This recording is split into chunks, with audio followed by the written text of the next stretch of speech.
मन में विचार करते हैं, इतने बड़े बड़े धुरंधर हमारे खुलने हुए हैं, और आज जब अपने उस तिजोरी को खोला है, उसमें देखा है अनेकों मुकुट रखे हैं, एक से एक मुकुट रखे हैं स्वर्ण के। राजा जरासंध का मुकुट देख करके राजा परीक्षित ने उस मुकुट को धारण कर लिया, और धारण करके मुकुट को जब आगे चले हैं, गोविंद मेरो है गोपाल मेरो है, गोविंद मेरो है गोपाल मेरो है, सीधी बाते बिहारी लाल मेरो है, सीधी बाते बिहारी लाल मेरो है। आज जंगल की तरफ शिकार करने के लिए राजा परीक्षित जब चल दिए, सभी ऋषि का आश्रम आया, और सभी ऋषि के आश्रम में कुछ क्षण बैठे।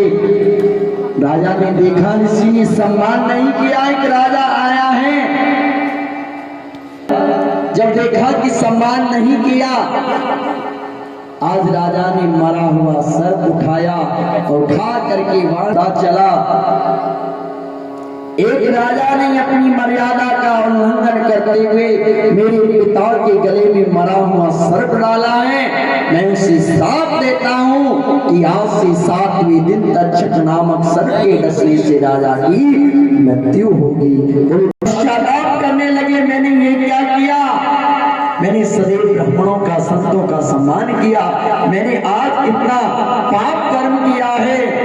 उधर श्रृंगी ऋषि के द्वारा श्राप की जगह में निर्भय होकर के यज्ञ कर रहे हैं, हम सत्कर्म कर रहे हैं, तुमने उसी राजा धर्मात्मा राजा परीक्षित को श्राप दे दिया। पुत्र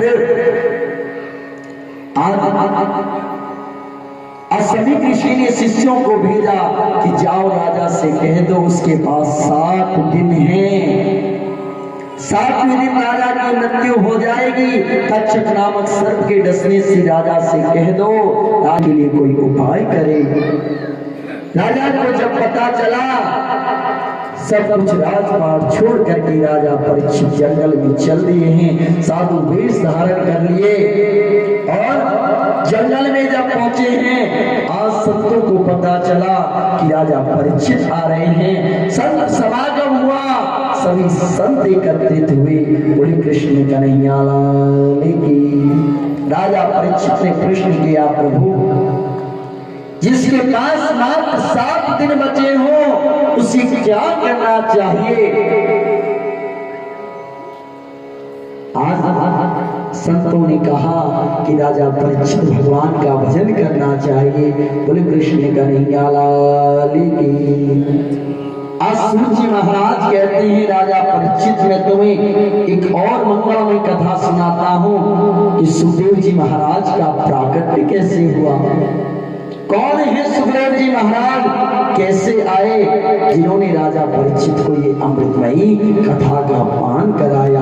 बोलो कृष्ण कन्हैया लाल की। एक बार माता पार्वती कैलाश पर माता पार्वती और भोले बाबा योग समाधि में बैठे हैं। नारद जी महाराज आए, माता से पूछा, मैया प्रणाम मैया।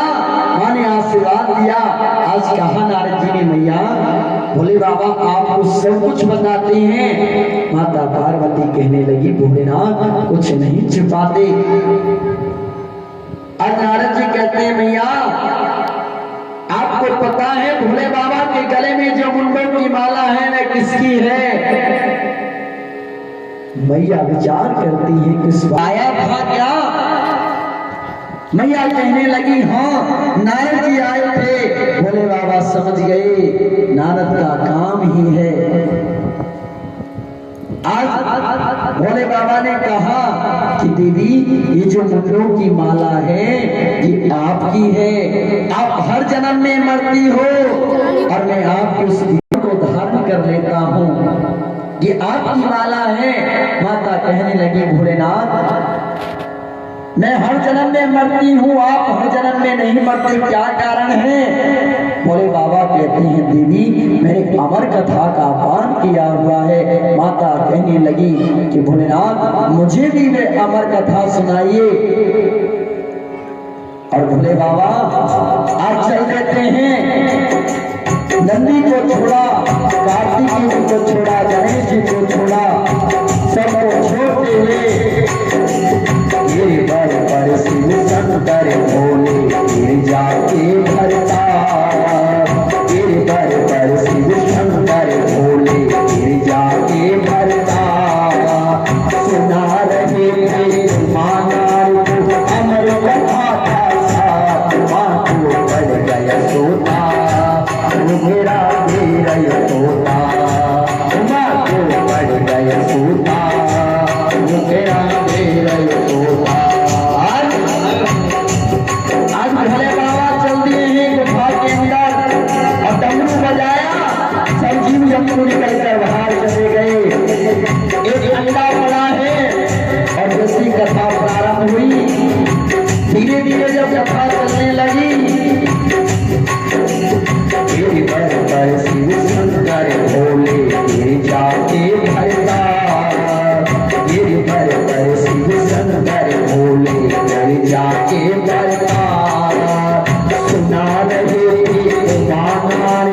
अमर कथा का साथ, माँ को बढ़ गया सोता मेरा मेरा तोता, माँ को बढ़ गया सोता मेरा मेरा तोता। और भैया कथा में नींद आती है और मैया को नींद आने लगी, मैया सो गई। भोले बाबा से कहती है भोलेनाथ आगे क्या हुआ? भोले बाबा कहते हैं कथा का हुकारा कौन दे रहा था देवी? जैसे ही देखा एक तोता, वे अंडा धीरे धीरे फूट गया, एक तोता प्रकट हो गया और वे तोता हुकारा लेने लगा। भोले बाबा नहीं पहचान पाए मैया बोल रही है या तोता बोल रहा है।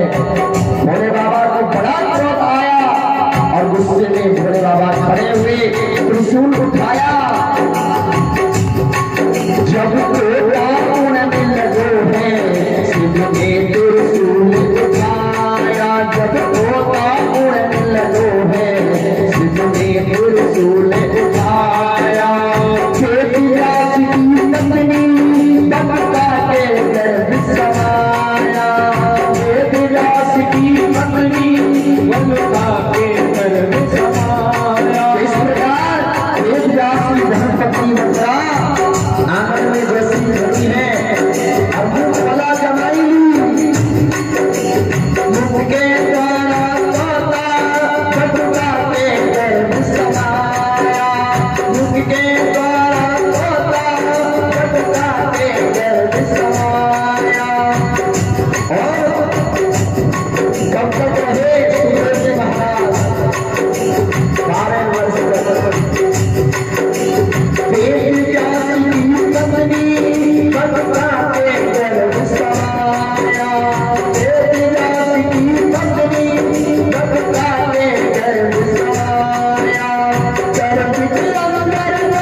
तुझे मारूंगा।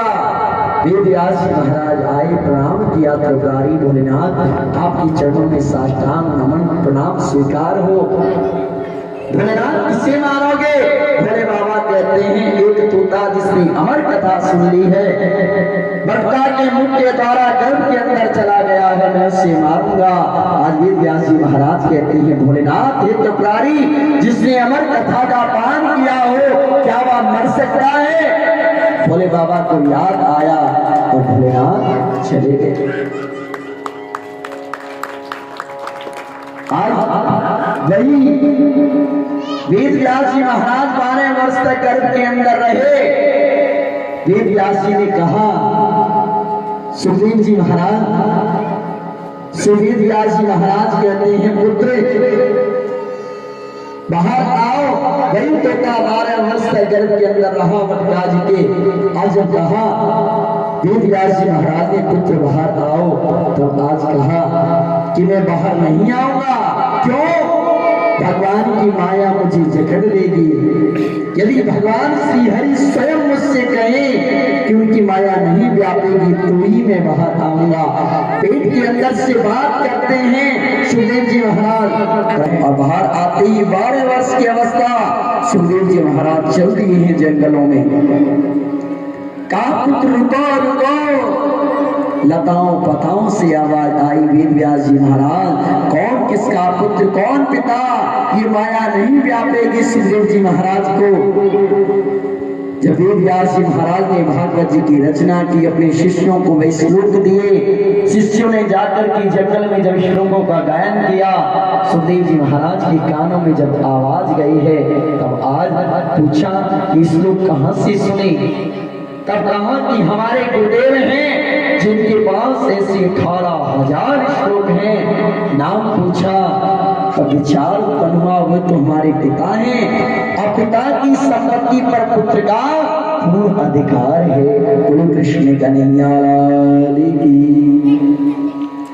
आज जब सुखदेव जी महाराज आए हैं और वेद व्यास जी महाराज ने भागवत जी सुखदेव जी को प्रदान कराई है। बोले कृष्ण कन्हैया लाल की। अधिकारी जान करके कि मेरा ये लाल ये सुखदेव भागवत जी का निस्वार्थ भाव से प्रचार करेगा, भगवान के उस नाम का निस्वार्थ भाव से भजन कराएगा, जन जन में भगवान की भक्ति फैलेगी।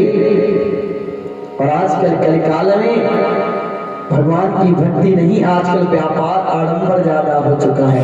बोलो कृष्ण कन्हैया लाल की। पर भी कलिकाल है, कलयुग है, कैसे भी लिया जाए देखा दूनी।